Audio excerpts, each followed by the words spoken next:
GW30 presents a Premier League Draft Fantasy Podcast. Welcome to the Key Pass Collective, your exclusive source for the information, analysis, and advice you need to dominate your fantasy leagues. Come on in. We've been expecting you.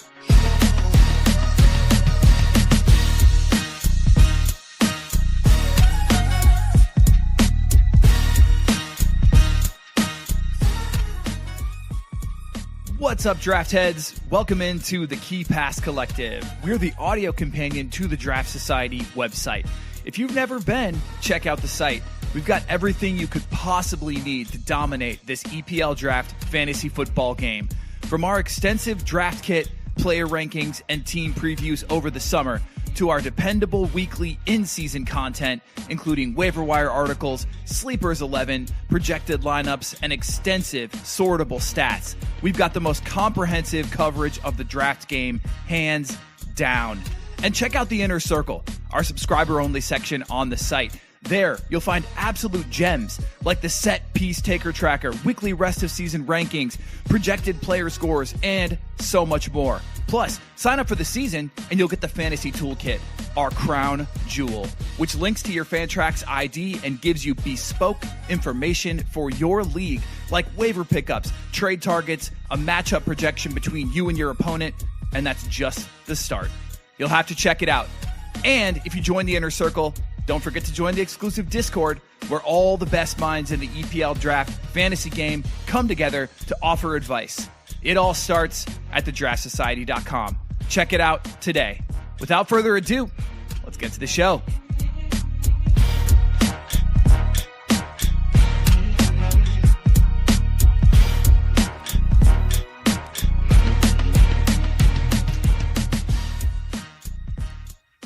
What's up, everyone? Welcome in to the KPC. Another week. We're here with you for Gameweek 30, prepping you up for Gameweek 30.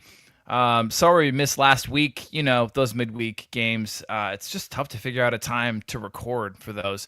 And also, I was closing on a house. Well, not closing. We were getting an offer accepted, which still is awesome. So that's pretty cool. Anyway, sharing my joy with that because it's pretty cool. It's been a lifelong dream. My wife and I finally realized it. That over the last, 2 weeks, getting all the paperwork and everything done. So that's pretty damn cool. So yes, with your permission, I missed last week and hopefully understandable why. But yeah, I hope everyone did well in Game Week 29 and that you were able to take it to the competition, even without our help. But we are back this week and we're here to help you. We're here to hopefully talk you through a few things today. We're going to actually bring back our beloved segment, What's in the Box? So we're going to do that today. We'll also talk through some midweek matches. There's some actual insanity that is happening right now, literally in the Champions League that we'll talk a little bit about. And then, we're going to talk also a little bit about the blank game week coming up. A lot of people forgot that there's a blank game week. It's going to be important to remind people that, hey, there's going to be some assets that you're going to be without coming up next week. So that will be an important, just little kind of mini conversation we'll have. And then, of course, we got your Gameweek30 streamers. With me to do all of this is none other than Sanjy of Draft Society and Bantah Boys podcast fame, here with me in sickness and in health. My friend, how you doing? I'm all right, man. Not too bad.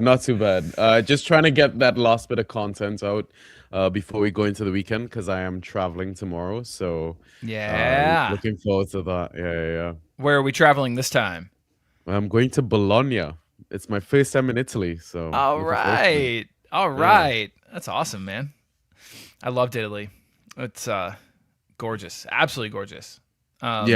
I plan to eat my body weight in pasta and gelato every day. Yes, possible. As you should.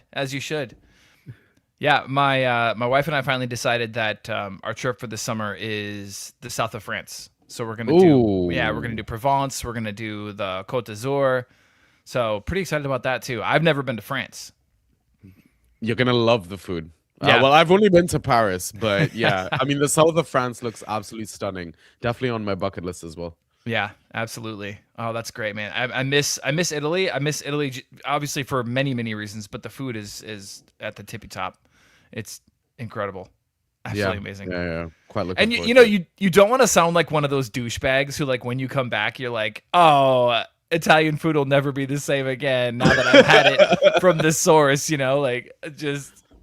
Yeah, like I'm even worried about like pizza that I'm gonna have Yeah. like every other week or something. I'm gonna be like, this ain't it. Like, Trust, what am I dude, eating? Trust me, I still think about the pizza I had in Napoli. Like, I still think about it. Yeah, unbelievable. Oh, Yeah. I'm excited for you. That's cool. Cheers. That's cool. When are you back? Back on Monday. So I'm actually next week Monday is my birthday, so I'm flying back Monday midday. And then I should be going to the Brentford Wolves game that evening as well. So should be a fun birthday weekend. That will be a great one. I feel like every Wolves match from here on out is going to be just so good. Just edge of your seat type stuff. It's going to be really fun. It's really refreshing, like even though the likes of Wolves, the likes of Burnley are pretty much out, like they're still giving it a good go. Like, absolutely. It's so refreshing. Yeah. And it's funny because we'll talk later about, fixture difficulty and like upcoming fixture list and all these things. When I see Wolves and West Ham and even Forest on the fixture list for teams, I think about it completely differently now. Like I do not look at them as easy matches anymore. Yeah. I mean, there's only one easy fixture now, which is Spurs. So. Careful. Liverpool have them this weekend. Oh, I'm very nervous about that. Yeah. Honestly, it is shocking how Tudor still has a job. Like, I thought they would have fired him by now. Honestly, I think it's just because it would be admitting too much fault. Like by firing him so quickly, it would be like, oh, we really fucked up here. We I mean, that's fine, but imagine trying to, stick to your guns and getting relegated. Surely that's waste. Yeah. There's no way, right? They're too big of a team. There's no way. I mean, imagine a season where Arsenal wins the title and Spurs get relegated. Oh, no. That would be... It's poetic. Yeah. But, you would never stop hearing from Arsenal fans. Oh, 100%. Yeah. I'm like, which one feels better? The fact that they won the title or Spurs getting relegated? Like, Exactly. Which, actually, this is probably a good segue because we can discuss the Champions League matches and Arsenal's absolute scandalous penalty that they were given at the end of that match. I'm glad Ryan's not on right now because he is going to hate me. But honestly, are you kidding me? That was unbelievable.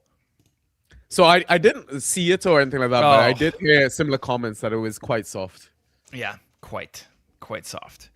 Yeah. Conveniently right at the end of the match, as it always is. Yeah.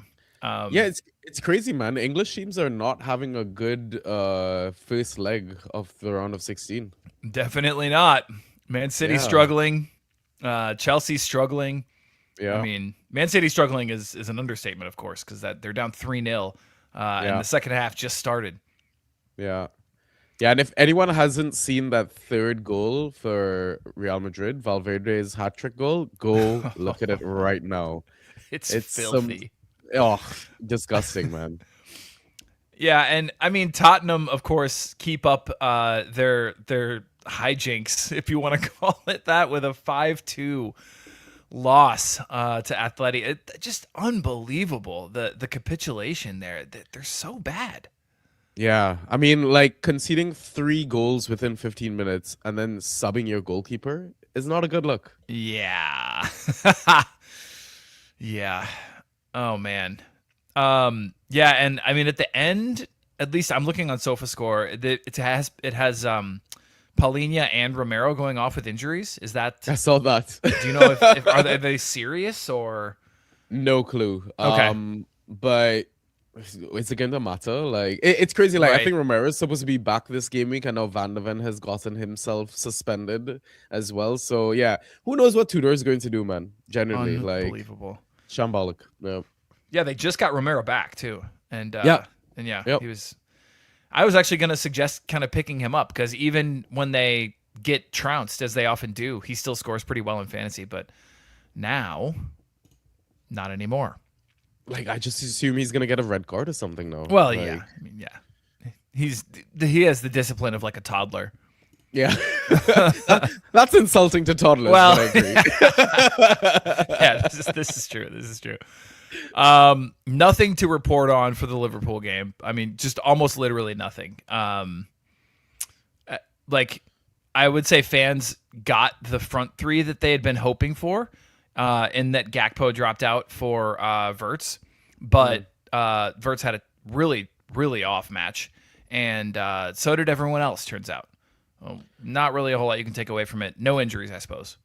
Yeah, the early subs to Salah and Wirtz were a bit surprising, especially given the fact that you guys are playing Spurs of all teams in the league. So I thought, maybe he'd kind of push on to get a result against Galatasaray. But listen, Anfield under the lights is always a different beast, right? So the tie is still very much open there. Oh, for sure. Yeah, but they've definitely given themselves some work to do, for sure. Yeah. Let's spend some time on the Liverpool game. No, Alchemy, we're done. We're done. I promise. There's nothing else to talk about there. Literally nothing. Yeah, they're terrible yet again. All right, and I'm the first to admit that. All right, so let's see. Nothing else on Tottenham. I don't believe the lineup was sort of what you would expect, aside from Matthias Tell getting a start, which I guess was a little bit interesting. No injuries aside from the ones that we mentioned, which may or may not be serious. Doesn't really matter. Who knows? And then, of course, Newcastle with the pretty, I guess, decent result for them, drawing with Barcelona 1-1. Yeah, man, they should have won that 1-0. Like, the stupid penalty that Shaw gave away, the dying, like, it was literally last kick of the game. Yamal scores the pen and the game is over. Yeah, it's unfortunate, but who knows what's gonna happen at Camp Nou? I still think Barcelona will probably just get by. I think so too. Yeah, it's hard to not see them go through. Apparently, Real Madrid have a penalty now as well. Just for no, this is unbelievable. Oh Lord, the tie's over before it starts. It's crazy. Yeah. Oh, this is wild. On Newcastle, you mentioned Cho. That's an interesting. He's such a great player. He's still so raw in so many areas. But he's going to be good for a really, really long time. Like they have stumbled onto just a really amazing young player in him.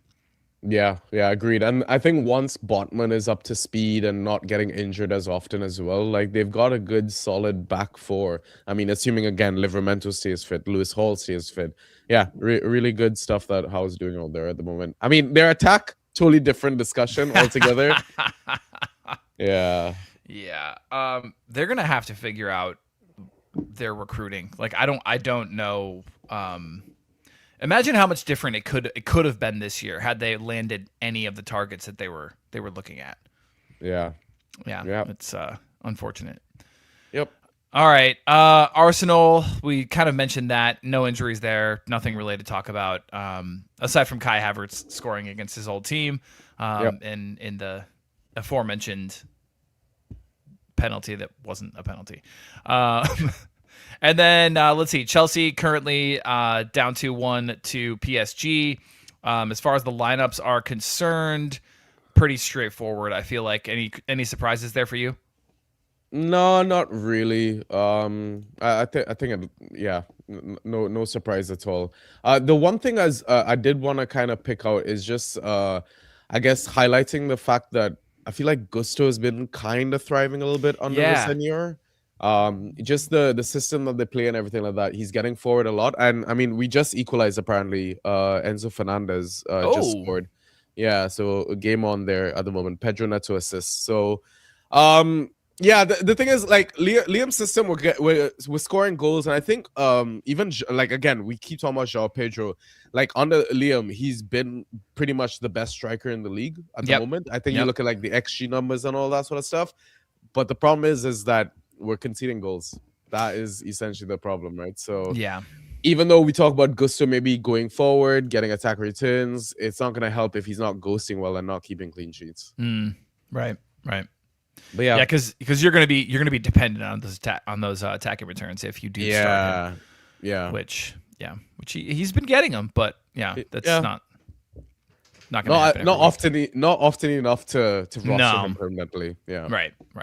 Yeah, that's interesting. All right, and then Man City, not a ton to talk about for them, just because they haven't done a whole lot in this match. But we saw Doku and Savinho get a start, which is mildly interesting. Savinho already subbed off, I should mention, in the, what was it? At half for Reinders. Yeah. So it does not bode well for him. But Doku finally getting a little action. I don't know. Does that play into the weekend plans at all for you? Maybe, but like, who knows, man? Like, to be honest, this lineup did surprise me a little bit. With Nico Riley going back to left back, like things were going so well with Ryan Nuri playing there and Nico Riley playing as a 10, and yeah, it was weird to see Savinho start in such an important game given how shit his season has been. Yeah. Not just like on the pitch, but off of it as well, like the drama around the Spurs move and all that sort of crap. Like, yeah, who knows what to expect? What to expect from City, especially with them now being even further behind in the title race, right? Right. So yeah, who knows with Doku? He's just only come back from injury as well, right? So there's no guarantee he starts. No, not at all. I wouldn't. Yeah. In fact, I was thinking that him starting today probably means he won't start on the weekend. Yeah. I would assume Phil Foden comes in and Omar Marmoush and that sort of stuff. So this will be an interesting one too, because West Ham, an in-form West Ham who are fighting for their lives against a seemingly out of form Man City, which we'll see.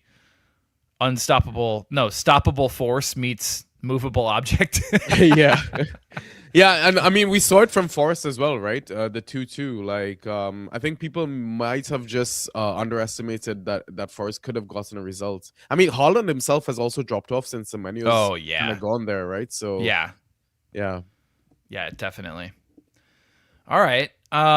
So then I wanted to mention just quickly, Sanjy, before we get into what's in the box.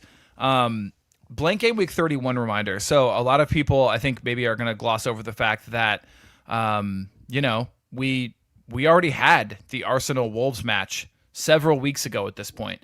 And so next weekend, not that most people are really relying on Wolves players all that much, unless, you're one of the poor saps who's running out Mateus Mane as your forward one, but which some people are. But otherwise, Arsenal assets, that will be an interesting one, right? Because a lot of people depend on those week in and week out. Are you planning for this already? And B, do you have any pivots that you're looking at or that you're favoring?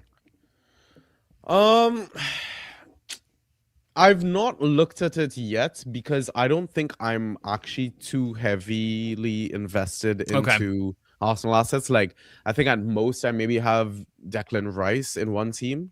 And like, who are you really dropping in terms of Arsenal assets? No, not dropping. Yeah. In terms of pivoting, like the thing is, right now I'm looking at it like, okay, this game week we've got the spread of fixtures. We've got 5 games on the Saturday, 4 on the Sunday, 1 on the Monday. So I think by the end of the Saturday, I will kind of gauge and make some sort of a judgment call what I want to do with maybe some of the assets I have on my bench, or maybe stash some. I don't know, figure out a way to like maybe pick up some options for Game Week 31 in the middle of Game Week 30. Yeah, exactly. Kind of thing. Yeah. So, and a prime example of that would be, okay, let's say the vast majority of your team has played by the time that the Sunday, early Sunday matches come around. So if you have, for example, you're going to hear me talk about Fulham quite a bit today because, it's just a teaser as to what's to come. But Fulham have very good fixtures coming up. So if you were able to, on Sunday morning, grab somebody who's floating out there a Fulham player who is relatively sure to start, or at least has a chance of starting in 31, I would definitely do it. Like if a Chukwueze is floating out there, or I don't know, other players. Kenny let's see. Tete, Yeah, maybe, sure. if you want a defender. Yeah. Yep, exactly. Like I think that's what I mean. If I was gonna pivot, I would do that. But I love how you mentioned like before 30 is over, you go ahead and secure that player.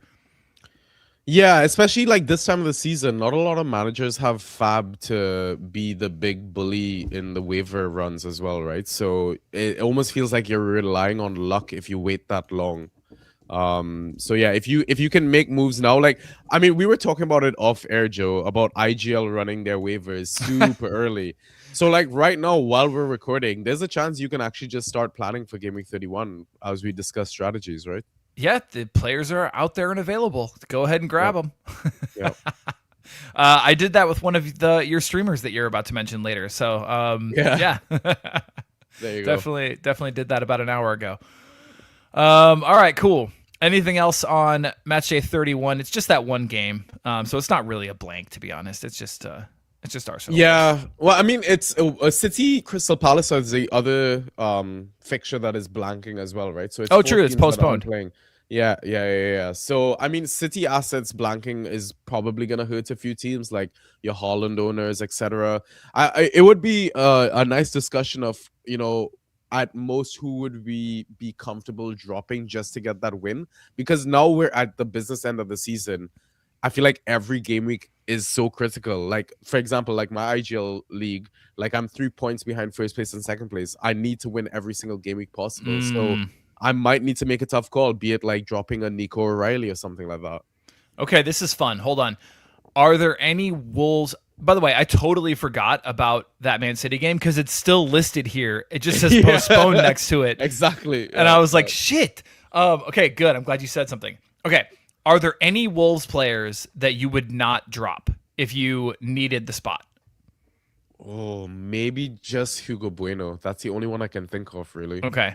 That makes sense to me. I would potentially Mane, but that's a borderline.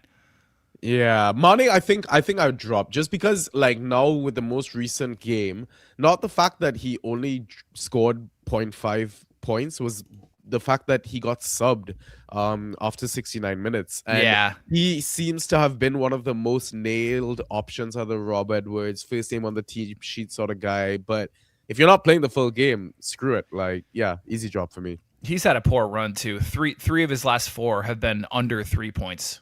Yeah, not been great. No, not great at all. All right, yeah, I'm with you. Drop Mane. If you need the spot, for sure. Bueno, let's keep Bueno. All right. What about? Let's see. What's the easiest one next would be Crystal Palace. Who are you not dropping on Crystal Palace, even if you are going to put yourself in a tough spot for Game Week 31? I feel like Munoz would be there. Yep. Ismail Assar, and then maybe Strand Larson. But I feel like everyone else is kind of droppable. Interesting. Even the defenders, all the defenders. Yeah, I mean, they have gotten worse. Like, let's take the game out of the discussion. Like, they're missing Gehi. They've been kind of rocked with Lacroix being in and out of the squad as well. And the new boys, I don't think, are quite up to speed in a sense. Right. And I mean, listen, every game week, we are always going to have options to stream defenders as well, right? So totally. I feel like you can afford to take that risk if you need to. Especially if, like, let's say you're facing your opponent and they have 9 players. If you can get 2 extra players just by dropping these Crystal Palace assets, it might be worth it in the long term when you actually get that title, you know? Yeah, I can see it. I think maybe for me, it's probably Munoz, Sarr, and maybe Richards. Yeah, just because he's still been quite good. But yeah, aside from that. I only throw Strand Larson in there because, I mean, we talked about Mane being a possible forward 1. It's not like there are backup options for you to run to in the forward position. So that's why I would prioritize holding Jurgen Strand Larson over Richards. But that's a great debate, honestly, for any manager if they own both assets. Yeah, definitely. Yeah, that's a good point. And JSL hasn't been great. Like, no. Yeah. He just had the 2 matches so far where he's actually been good, and that's of course where he scored goals. Yeah, and I think Mateta is apparently around the corner, maybe, or working his way back slowly. I mean, what does that even mean? Yeah. All right, if you are in a tough spot, which Arsenal players are you dropping? We're not going to say which ones would you keep because there's too many of them, but which ones would you be willing to drop if you are in a tough spot? Eze. Yep, I agree. Odegaard. I agree. Gyökeres. Oh, yeah, he's not playing me every week, so he certainly won't do what he has been doing. Martinelli can get the fuck out. Yep, Martin. I agree completely. I mean, Madueke even in a push as well. Trossard has a broken red flag at the moment, so yeah, Trossard's injured. I mean, he'd be borderline. He's even been terrible in his starts. Yeah, I would go ahead and drop him. David Raya, don't even bother. You can easily get a better goalkeeper somewhere else, I think. Like, yeah, it's interesting what's happened to Arsenal assets. Would you drop Kai? After he scored the penalty tonight. See, if he didn't score that penalty, I think my immediate answer would have been no. But I feel like people are maybe expecting him to start this weekend. I think if he doesn't start, I wouldn't be against dropping him as well. If he doesn't start, that means no 30, no 31. So, like, your opportunities to use him become less and less. I mean, honestly, it's at which point are we just dropping him for somebody who might actually play and get us any points at all? Yep. Yeah. All right. Interesting. Okay, cool. Yeah, that's it. That team has sort of taken a bit of a turn just in terms of like which players are actually fantasy viable and which aren't. Yeah, 100%. Yeah. All right. So which City players are you comfortable dropping? Oh, this one is so tricky, man. Maybe Rodri. Okay. Maybe I'm with Marmoush. Marmoush got dropped in one of my leagues. I was amazed to see it. See, now that's the thing is like as much as people are going to be dropping some, attractive assets, come waivers for Gameweek 32, it's going to be absolutely juicy. And the worst part yet isn't the long ass international break between Gameweek 31 and 32 as well. Yeah. Jesus yes, it is. Christ. Yes, it's it going to is. be carnage. Like, I'm not picking up Marmoush. Yeah, you that's can't fair. make me. Gigi Donnarumma, wouldn't mind dropping him. Bernardo Silva, like I mentioned, Nico O'Reilly. There's a chance like I wouldn't mind dropping him. Because yes, he ghosted well the fixture against Leeds, but before that, if you kind of break down his returns of 23.5 and 12.5, it was fairly return dependent, right? 2 goals and then 1 goal, and then before that he got the 3.5 versus Liverpool. Savio, I'd drop him as well. I was just gonna say Savio. Yep, absolutely. Yeah, I think everyone else you'd hold though. Yeah. What about Tijani Reinders? I'd drop him. Yeah, his scores. Well, I mean, he hasn't started since January 24th. Yeah. That match against Wolves in which he scored 1. He got the clean sheet point for that, right? Well, that must have been it. That's literally all he did. Yeah. All he did. Yeah. Otherwise, it's been absolutely brutal. And, he's just sort of been doing this all season. Like, he'll have a match where he scores or contributes an attacking return. But if he doesn't, he does very little out there. Yeah, it's very confusing with City assets because they kind of bought in Jan and pretty much restructured their tactics. Like players that were so hot, just like Tiani at the start of the season, who look like they could be world beaters, have no sort of job anymore. I know it's crazy. Yeah, it's crazy. Yeah, Semenyo has changed everything. Yeah, absolutely. Lloyd LFC, Ryan Nori. No, I'm keeping him. Oh yeah, I'd keep him. Absolutely. Yeah. His numbers are insane if you look at them recently. He's done so well. Absolutely crazy. Yeah, Nori keeping, Gehi keeping. Nunez has been pretty decent actually too recently. Yep. So I guess I'll hold him even through that blank, and then obviously your other attackers for sure. So yeah. Okay, cool. Love it. Well, good impromptu discussion. I love that. Yeah. That's, yeah, you have our thoughts on who to drop. And actually, you'll have a couple more here in just a minute. So, all right. Without further ado, let me find the drop here because it's my pièce de résistance. It's my this is my legacy. This is what I will be known for in years to come, in generations to come. This is what's in the box. Guess what's in the box? What's in the box? What's in the box? Yes. It's just so good. All right, what's in the box? So we have 5 different boxes that Sanjy and I have each placed at least one player in, maybe 2, maybe 3. And the goal is to place players in said box. The box will be labeled for you, don't worry. But we place players in the box who ideally were not previously in that box. So when we unveil the box, people in chat, feel free to post, who you would put in that box. Or obviously if you're at home or if you're in the gym or you're in your car, pause it and say it to yourself. And just have a nice time with it.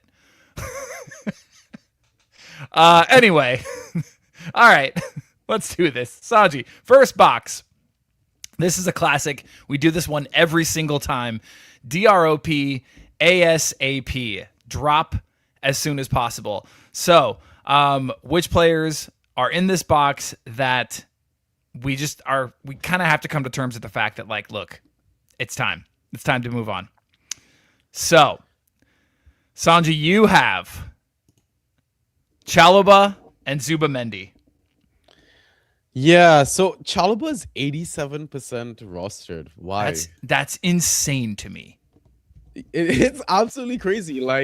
Over the last 30 days or whatever, he's been averaging under 6 points per start. We're not keeping clean sheets.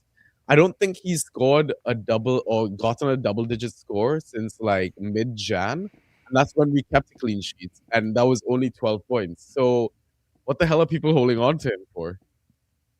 Yeah, I have no idea. It's actually crazy. He's rostered in both of my leagues. Yep. That's wild. Yeah, 2.25, 5.75, 8.25 against Burnley, 6.75, 8.5, 6, 6. I mean, okay, there's a floor. There's a decent floor there. Yeah.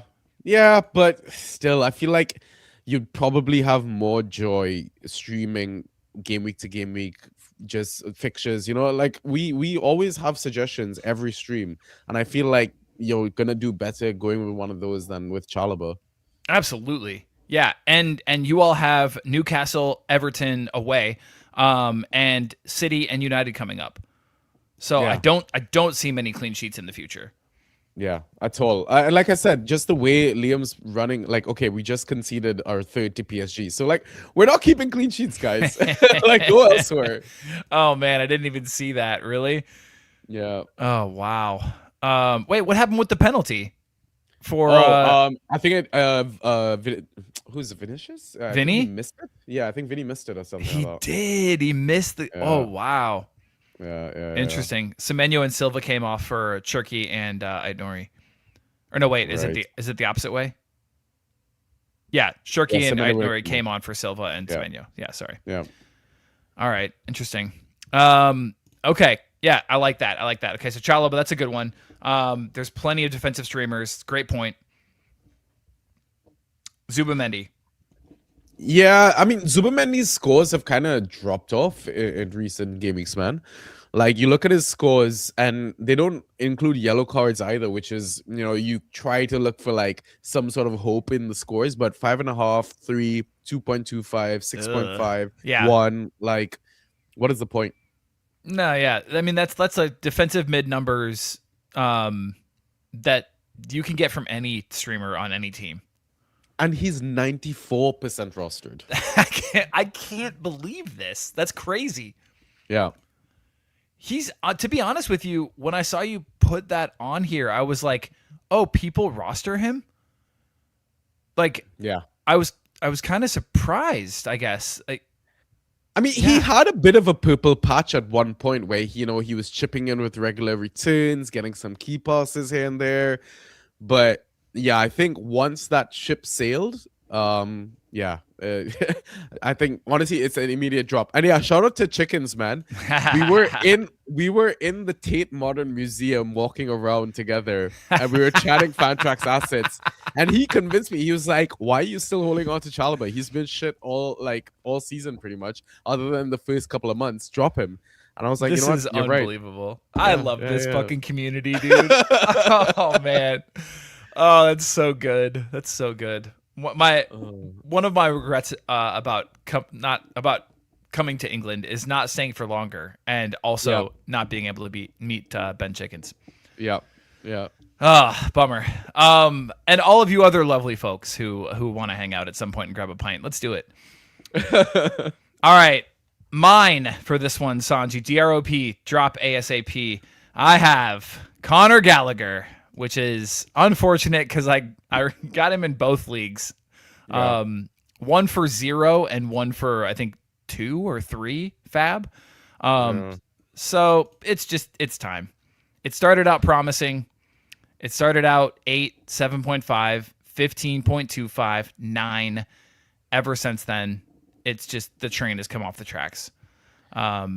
He's not even starting matches anymore. He's been benched, and when he plays, he's just anonymous. It's time. I mean, it's just the Tudor effect on like pretty much all their assets, I want to say. Yeah, I agree, man. It kind of started for him though before Tudor, honestly. Like, I mean, fair. he sort of fell off when the rest of the team did. Honestly, I think it's not going to work out the way we hoped it was going to. His Crystal Palace fantasy performances are well behind him. It's time to move on. Yeah. Is he alone? Gallagher? No, I thought they had purchased him. Is that permanent? Interesting. Yeah, I assumed so. If there's a new manager, are you giving any thought to drafting him mid to late rounds? I mean, as in for next season, we're talking about rest of season. Next season. Yeah, I mean, I'd consider it. Like the numbers that you kind of mentioned before it kind of went to shit were decent. It's not horrible. Like if as your mid 4, mid 5 sort of option, maybe when you're at like what round 11, round 12, even if he's there. Obviously, I think he'll go before that just because it's a name recognition thing. But yeah, I don't know. It's one to keep an eye on, man. Like. At the end of the day, there are still some decent assets in that squad, right? It's just there's just a vibe around there that is just very stinky. Very stinky. Yes, very much so. It's a good way of putting it. All right. So then, unfortunately, we get to Martin Odegaard, 98% rostered. Still got the torn red flag on Fantrax. Still dealing with an injury. Could return in late March, according to Norway manager. He's going to rebuild and be crucial for Arsenal in April or May and maybe late March. And when you look at his numbers, there's maybe 1 or 2 weeks where you would have been happy, even in his starts. This isn't the season. This is not the season. No, I mean we've even seen it with Eze as well, right? Regardless of starts or not, unless he plays Spurs, like for some reason that position in Arsenal's midfield setup is not scoring well. But the thing is, like of all the 4 names that we have on the slide, he's probably the only one I'd consider holding if I was in like maybe a playoff league and I've got a deep roster and can afford to hold him. But like we said, push comes to shove, if you need that dub, drop him. Yeah, that's fair. It's interesting though, because like the writing was kind of on the wall. I mean, he masked a lot of this sort of goal dependence last season and the season before. Like he was scoring some worldies, he was scoring from outside the box. Everything went his way. But there were weeks where you could see, he would get you 1.5, he would get you 2, and it was like something isn't quite right here. Yeah. You have your players like Bruno, who the entire offense flows through them. And that's just not the way it works at Arsenal. And unfortunately, it affects pretty much all of their assets aside from maybe Saka. Yeah. And Rice. Yeah. Yeah. Yeah. All right. So that's your drop ASAP. I didn't see anybody in chat ask about any players, like whether or not we would drop them. So if you guys have any, toss them in there. Otherwise, we're going to move right along. All right. Whoa. That. Whoa, what okay. happened there? Don't know. It's fine. It's fine. So this is called, this box is called Playoff Payoff Player. All right. Well, create a little tongue twister there. Yep. Playoff Payoff Player. So obviously in leagues where you have playoffs, we are talking about players who we think will be money, who will be good in the playoffs that you could potentially roster, who could potentially pick up now, or even trade for. So let's talk about that. Playoff Payoff Player. Sanjy, you have Joe Linton, Yuri Tielemans, and Beto or Barry. That's interesting. Yeah. So, I mean, like Joelinton, I mean, he's kind of been in and out the roster because of injuries and stuff like that. But like in the games that he's kind of started, if you look at his recent scores, they've been fairly promising. 6 most recently, and that included a yellow card. 16 before that with an assist. The start before that against Villa was not great because he got subbed early. But then before that, 11.25, no attack and return, 17.25 with a goal. So I don't know if Newcastle get dumped out of the Champions League and they need to try and get back into Europe, they're going to need to win as many games as possible. So that's my logic here. No, I like it, and especially while Bruno is out, depending on how long that lasts. I know we're talking about playoffs, but for the time being, like he's available in quite a few leagues. I would grab him if he's out there on your waiver wire because he's been fulfilling a role that I think has been left a little bit vacant by Bruno's absence. Yeah, and like the final 4 fixtures for them: Brighton at home, Forest away, West Ham at home, Fulham away. Decent fixtures. Yeah. I like it. Okay, cool. So next, Tielemans. So I feel like he would have been dropped in multiple leagues. I don't think he's ruled out for the entire season. And again, it's one of those situations where it's a club that's fighting for a European position. Maybe they don't finish top 6. They will try, and they will find their route back through the current competition that they're in. But again, it's one of those assets where I don't mind grabbing him. But the problem is that crap, and now PSG just scored their 4th. Oh no, that's all right. It's all right. But their final few fixtures of the game week. So like let's say game week 35 up until the end. Spurs at home, Burnley away, Liverpool at home, and then it's City away. But if the title race is decided by then, I feel like Pep will just play some youth players or something like that.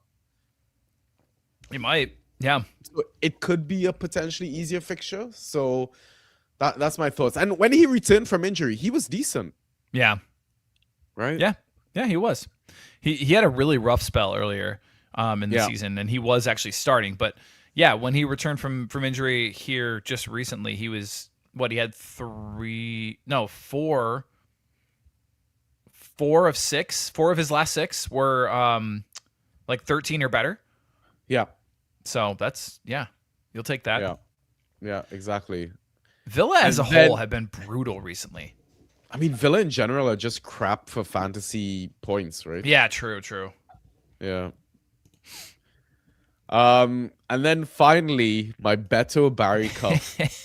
I mean, believe it or not, I've got this cuff in IGL. So this is why I've gone there. Yeah, I don't know. It's just like I feel like you need to own both of them if you want to get any benefit of like having an Everton forward or a striker. Not saying that this is a must own, but their final 3 fixtures of the season: Palace away, Sunderland at home, and then Spurs away. Ooh. See, like if you're in a final, surely you're gonna want some Everton attackers against Spurs, right? If they're gonna continue to be shit. So yeah, absolutely. Oh man, that's interesting. Yeah. And man, if Everton were the team to relegate them, that'd be crazy. Yeah. I mean, I'm hoping that it could be us in game week 37 because I'm pretty sure we're at home against Spurs. So who knows? Oof. Yeah. Well, we could give them some help this weekend, so we'll see. We'll see how that goes. Yeah. All right. My payoff players are going to be the aforementioned Chukwueze, back and healthy. I think that he could come back into play. The aforementioned Ben Chickens has him already rostered on his team. Good on you, my friend. But yeah, he obviously we all know he's a very talented player, very talented young player. Coming back into the fold after getting healthy again, and I think eventually, he'll either be nailed or get a fair few minutes and a fair few starts. So the last 3 matches for them: Bournemouth, Wolverhampton, Newcastle. So that it could be interesting. I mean, they're not the absolute best, but I also like him even, picking up now and playing for the run in, as we'll see coming up. Their fixtures are also pretty friendly. So generally, I just think he's a good snag off the waiver wire if he's still floating out there after his injury. Yeah. He's got one of the best points per 90 in the league as well, doesn't he? Yeah. He's great. He's great, and he's fairly goal dependent, but he does it. Like he scores or he'll assist. Or, it's just like he's a great, really talented player. Yeah. Also really talented young player, Yasin Ayari. Also back from injury. So there's kind of a theme here. And this guy, I think, when we seen him play, he is fairly solid in his starts. He's one of those where, he's mostly acts as a streamer, I feel like, in this game that we play. But his previous 5 or 6 starts, 9.75, 13.5, 9.75, 15, 3.5, 11, 8.75. That is a mid-3. That is somebody that you can slot in there and count on, hopefully week to week once he gets fully back fit. And they end the season with Wolves, Leeds, United. Yeah. So I might go to that United game, actually. Oh, that'd be fun. Yeah, looking at tickets at the moment. Oh, that'd be a really good one. But yeah, agreed. It's another good streaming option as well. Yeah, definitely. There were a few other teams that I really wanted to touch on as well in terms of the final few fixtures. Oh yeah, go. I think Leeds also have a decent run. Burnley at home, Spurs away, Brighton at home, West Ham away. So I think if Aronson is in one of his purple patches, you could maybe pounce on him, because I think right now he's not doing so hot. No, he's not.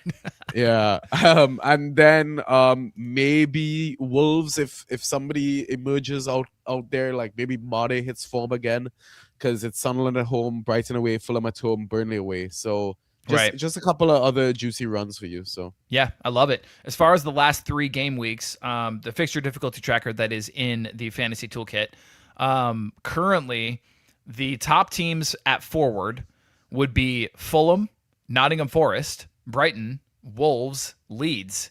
You better believe there are streamers on those teams that you can pick up. So yeah, I think that it's going to be interesting to see how much that actually impacts playoff leagues, because there are players who are going to have a major impact there who are just floating on waiver wires right now. Yep. And then as far as midfield, Fulham, Brighton, Arsenal, Manchester City, Newcastle. So not quite as many there, but yeah, still, I mean, Forest and Wolves and Leeds are still floating in the top 10. Yeah. Defenders get a little bit sketchy because Arsenal, Brighton, but that includes, I mean, obviously Brighton with a United game in there. Newcastle, a lot of these guys are already gone. So yeah. All right, beautiful. Let's move right along. Up next, fixture frontrunners. So these are guys kind of the opposite side of the coin. Guys who you could pick up now and hopefully play for the next, I don't know, few weeks, 3-4 weeks. Yours, Sanjy, or you just have the one for this one, right? I think I just have one for this one too. I just put the one because I wasn't sure if the other guys were gonna add assets and stuff. I mean, we can potentially discuss some other ones that we've not mentioned. Given the totally. But I mean, maybe a few game weeks ago, we were all talking about Brentford's juicy fixture run, and one guy that has kind of gone under the radar, I want to say, is Jensen. I mean, it helps that Janelt has gotten injured as well, so now he has even more like I guess what is it, nailedness in terms of being able to take corners and set pieces, and yeah, he's just quietly going about his business. I feel like getting like 8 to 10 Fantrax points and all ghosts as well, even if he's not getting attack returns. Yeah, I just like him as a mid-4 option, to be honest. Yeah, no, I like that. They are top currently when you sort by defenders for the next 4 game weeks.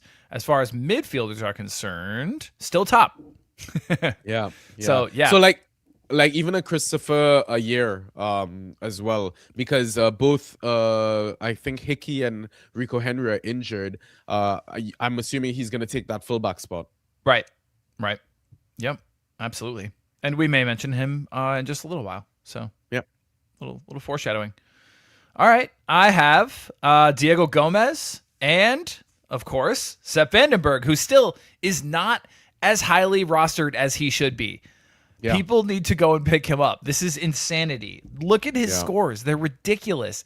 Go and get Sepp Vandenberg, please. Like, it's unbelievable. He's 59% rostered.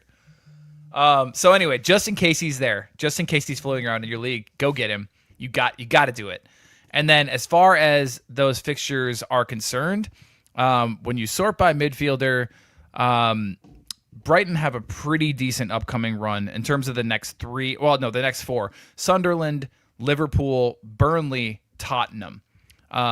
Pretty juicy. And Gomez has been fantastic recently.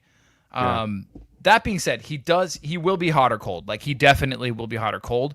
You're throwing him out there as like your midfielder 4. But 5.25, 21.5, 7.75, and then 5.25. Like, yeah, you know, you got your ups and downs, but there's some really good scores in there, and we know he's capable of that. Yep. Any other teams? I mean, if we want to suggest extra ones, I mean, Nottingham Forest, people were, I think, asking in the chat possibly about their next run of fixtures are decent. Fulham at home, Spurs away, Arsenal at home, Burnley at home. A team that's fighting for their lives, right? And you're expecting them to maybe pop up, but I feel like those guys or options would very much be streamiums. You're not holding them just because you don't know what to expect from Vitor Pereira, I think. Right. Yeah, absolutely. Yeah, no, I definitely, somebody mentioned Igor Jesus in the chat, and I intentionally didn't say it because he is going to feature later in our discussion. Yeah. But and someone just asked in chat about Tete. We just spoke about him as well, actually, about possibly being an option. And again, this is spoilers for later on. Oh, yes. I don't think Sanjy Baba was here yet. But yeah, earlier in the show, man, Rewind, we talked about Tete being an option with the friendly fixtures coming up for sure. Yeah, definitely. So when you sort by defenders, just for those who don't have the toolkit or don't have it in front of them, the next 4 weeks, 30 to 33, we're looking at Brentford, Villa, Forest, Fulham, Leeds, Tottenham. So many streamers in there that you can potentially add, play.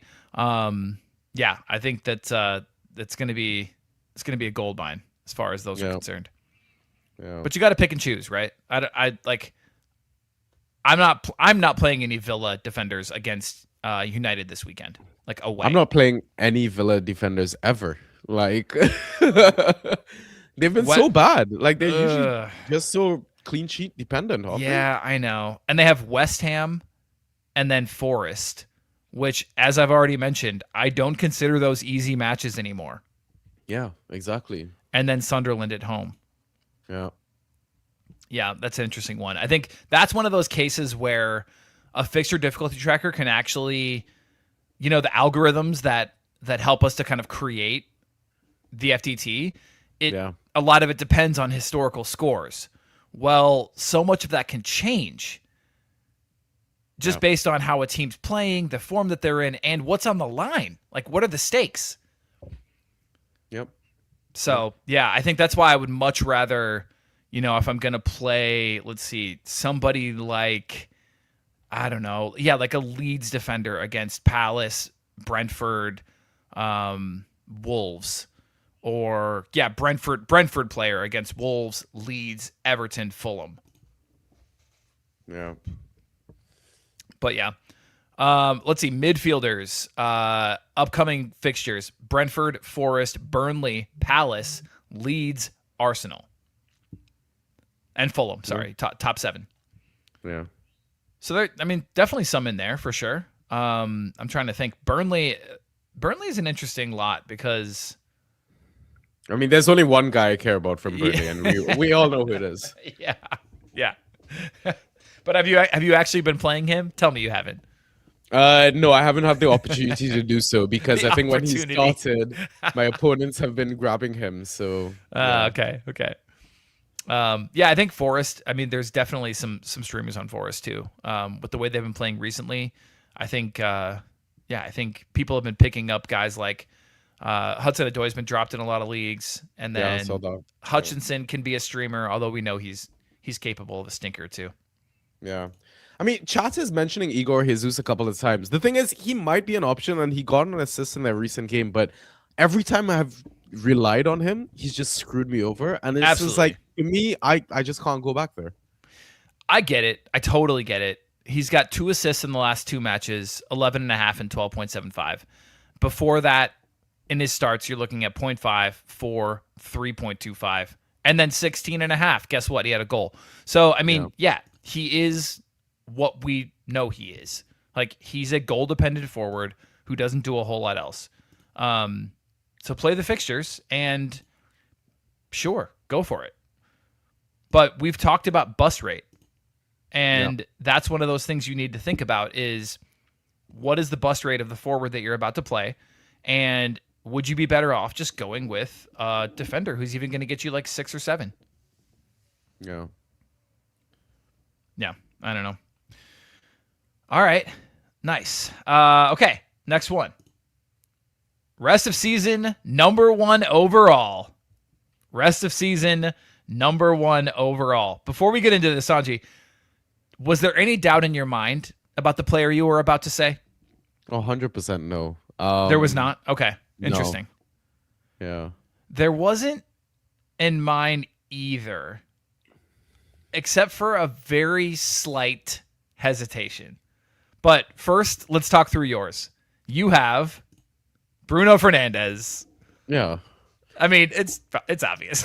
I mean, yeah, like I haven't released our pod yet, but in discussions, I didn't even realize. So in terms of key passes of all players this season, Bruno Fernandes has 92. The second highest number is by Dominic Szoboszlai, which is 56. Oh my that is insane. God, that's unbelievable. Yeah, it's absolutely unbelievable. Yeah. And I just feel like had he been playing in this number 10 position start of the season, he would have easily surpassed like 120 or 130 or something by now. Oh yeah, I mean he might be on track to set, records for this game that we play. Yeah. Yeah. I mean 24.75, 39.5, and then he had the very rare 0 against Everton, which is crazy, but 9.5, 29, 23, 12, 24, like his scores are unreal. Filthy. Absolutely filthy. And that's why he's also my rest of season number 1 overall player. It's crazy, man. He's a cheat code at the moment. He really is. It's unbelievable. There was a moment where I hesitated and I was like, should it be João Pedro? Ooh, you know what? I really like that shout. Because honestly, since and we talked about Liam's impact and all that, has he not been like one of the pretty much the best asset in the game or something? Absolutely. Yeah. Yeah. If you sort by the last 60 days, no, or the last 30 days, both. He's top. Yeah. I mean, obviously, like his last game week is obviously helping that a lot. 42.5. Like it's not often that he gets a hat trick with an assist, but he's still up there. Right. And I mean, you can call it fluky. You can say that he's goal dependent, but what happens when he's just scoring a shit ton of goals? Yeah. Last year, you could have called Salah goal dependent if you wanted to, But the problem was that he was having a historic season. Yeah. So it's like, okay, when you're in a system that empowers you to do that, does that argument still stand up to say that he's goal dependent? Because you're gonna score goals. Yeah. You sort by shots attempted as well. Both 30, 60 days. He's top of the list. I was looking at your tool, the Bantah tool, and in your stats section that you have. Yeah. And I was looking at shots on target. Of course, I was looking at Cody Gakpo is way up there for shots. He has something like 4 shots last game week. Only one of them on target, of course. But then João Pedro, 5 shots, 4 of them on target. Yeah. Like, what a stark contrast. Yep. But yeah, it just goes to show you. I mean, like, yeah, he's clinical. We've seen that from him time and again. Think back to the Club World Cup. Yeah, and it'll be very interesting to see where he goes in next season's draft, right? I mean, we speak about other forwards like Cunha, Mbuemo, even Ollie Watkins. João Pedro, after Haaland, might be a discussion now, like top 5, top 6 pick sort of thing. So honestly, it's funny you say that because our next box is most excited to draft, and you and I went a different direction with this. Yeah. But if we're talking about players currently in the Premier League, I am so excited to draft João Pedro. As long as Rosinier's not going anywhere at this point, he's done great. I mean, it's Chelsea. Yeah. But I'm very excited. I would draft him so confidently as my forward one. Like I would love to have him as my forward one. Yeah, I was thinking of going with an asset that, we're playing with right now, we're seeing, but then I saw your answer and I was like, oh, come on, I can't leave Joe hanging. Like, I've got to go with another possible promoted team. So right. Well, honestly, I was going to add to that and but then I just forgot about it, like, because I was at school. And so it ended up just being that. And then I saw that you followed suit, so I was like, let's just leave it. Yeah. I'm glad that we did, though, to be fair. Yeah, I mean, but other players in the league currently who you're excited to draft, who like maybe you hadn't been as excited about last year. James Hill. I don't know if he's going to continue to be a thing.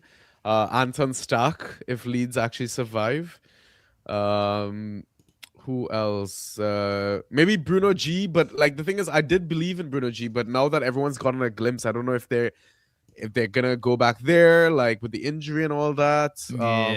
I think he might go too high now because people have seen what he does. Yeah. Ooh, Jared Boyd maybe because he has penalties as well. Oh yeah, that's true. Provided they stay up.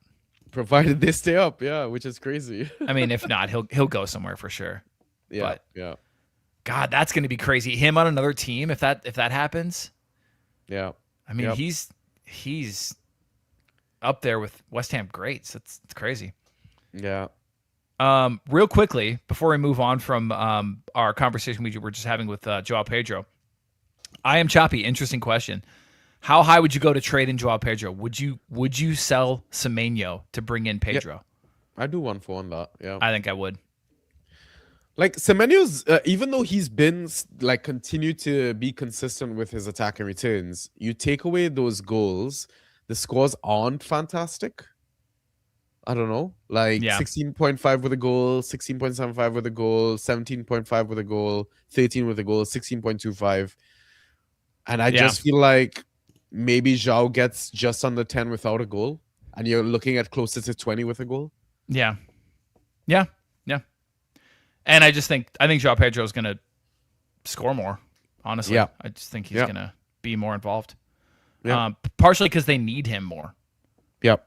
So, hold on. Again, before we move on, I believe this is Zahir. I think this is Zahir, but he said Bruno's got to be the number 1 draft pick next season, right? Or naturally, you'd think it would be the Premier League's most expensive player ever. No.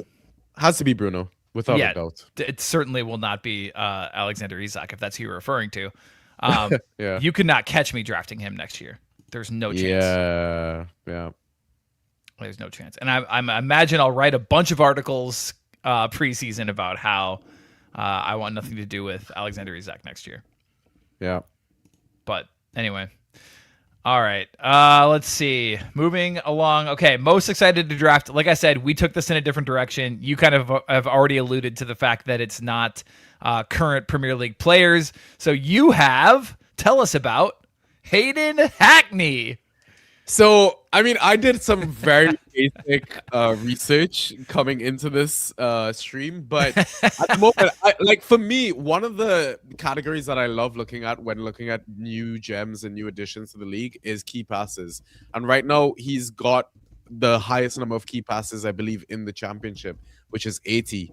I think he's got like maybe 5 goals, 6 assists in the championship as well. So like he looks like he's got like a nice spread of points, let's call it that. And you always want the most creative guy in any promoted team as well, right? Yeah, definitely. Absolutely. Yeah, he seems like he could maybe, be one of those kind of I don't know, what? And what's that Norwich dude types? Yeah, I was gonna bring up that Norwich dude that you had famously drafted as well. What was that guy's name? Like, I'm blanking on him right now. Wait, hold on. Wait, hold on. Is this the one that I was really high on one year? Yeah. All right, hold on. Okay, listeners, I'm not dumb. I promise. Every now and then I get a wild hair and I think I've stumbled on to the next great player. Now, I would never draft these players outside of like rounds 15 or 16. I promise you. Like, this is not what I'm not taking this guy in round like 4. Was he Kieran Dowell? It was. Yeah. Yeah. It was Kieran Dowell. I had a feeling one year. I had a feeling, and it did not come to fruition, safe to say. All right. My player, of course. Come on. It has to be Haji Wright. Let's go with the American boy, Haji Wright, scoring goals left and right for Coventry. He's just been absolutely fantastic. Yeah, I don't know if it'll continue in the Premier League. He's let's be honest, he's going to be like a forward 2 or a forward 3. But regardless, man, I'm excited it's worked out for him there. Yeah, when he went there, famously on Twitter, I was asked, what I thought about him. And I was like, oh, really, really up and down player. Can be pretty frustrating sometimes. Like, has all the talent in the world, but doesn't often show it for the USMNT. And then just starts banging them in for absolutely banging in goals. And they were like, oh, well, thanks for him, by the way. I think he's like on 16 goals, 1 behind the leader, so he could potentially win the golden boot for the championship, man. Right. Yeah. Absolutely. All right, cool. That was fun. Okay, that was what's in the box. So Gameweek 30 streamers, Sanjy, let's hit them with these and then let people get back to their lives. Okay. Gameweek 30 streamers, these are just guys that we think potentially this week could be a good play. You're going to hear some of the names we've already mentioned because naturally they come up. But yeah, some other ones as well. I found it hard to find anyone but defenders this week. Yeah, same, bro. Same. Like, this is why I was saying that you can afford to drop some of the assets that are blanking that we talked about, right? So, but it's a bad week for streamers. Like, it's not. Yeah. The matchups aren't great. It's not great. It's not great. It's not great, Bob. All right. Well, speaking of, you have. Yeah. So we'll start with Alex Jimenez versus Burnley. I mean, it really is like if you're playing Burnley, you got to try and get as many assets as possible. His last few game weeks, 15.75 with a clean sheet, 9.75 with a goal conceded, 10.25 with a clean sheet, 8.5 with a goal conceded. No attacking returns in there. There's always the off chance that he could get deployed in a attacking midfield sort of position, but yeah, I just think because of Burnley, there's always a possible clean sheet on the card. So I love this pick. Next, I like that a lot. We spoke about Ayer versus Wolves because Rico Henry and Aaron Hickey are both out injured. So I reckon it'll probably be probably be a backline of Coyote, Sepp Vandenberg, Collins, and Ayer. And Ayer we've seen as well is usually the target man for all these long throw set piece plays. So he could just fluke an attacker return when he least expected. Next, Alex Scott, man. Where has this guy come out from all of a sudden? Like, you look at his last few games, and mind you, no attacker returns. 9, 13 with a yellow card, 10. Like, it's kind of ridiculous. Like, this is a no-brainer as a mid-4 pick. And yeah, the fixture is just absolutely juicy. Yeah, he kind of blends in with me to like all of the other like white guys on Bournemouth with basic white guy names. Yeah. But you forget that Alex Scott is super young. Like, he's actually an emerging talent. There are really big teams that are looking at him and, you know, potentially thinking to scoop him up. Like, he's a promising talent for sure. Yeah. What do they call him? A Guernsey Grealish. Only 22, man. It's crazy. 22, right? It's crazy. Yeah. And then finally, Chachua. So I know Ryan had shouted him at one point earlier this season. And then obviously, I mean, Wolves were just shit and he kind of dropped off as an asset. Yeah. But the fastest player in the Premier League, surely, like, you must be able to get something out of him, right? And I feel like Rob Edwards has figured something out with him, because the last 3 scores, I mean, take them maybe with a grain of salt. 14 with an assist after conceding once against Liverpool, 11.5 with a clean sheet, and then 10 after conceding 1 goal as well. So over the last 3 games, he's shown a little bit of promise. And I feel like if you're jammed up in your game week and one of your studs is missing, it's the Monday night fixture. So he feels like a decent backup option to have. Yeah, no, I like that. I like that a lot. Yeah, that's solid. But yeah, those are my picks. Cool. I came in to make my picks without looking at yours, and was immediately went to go write Christopher Ayer in there. So I would second that pick for sure. And then as I was looking through, was also thinking about Jimenez. So I love both of those. The other 2 didn't cross my mind, but you made a great point for them. So I think. Or a great case for them. So I think they're great. Cool. All right. So mine instead are, number 1 is just, it's a no-brainer because he should be gone. He should be gone. And if you're in any sort of competitive league, he's gone. Ethan Ampadu is well gone in your league, but he's 35% rostered. Let me read you this man's scores.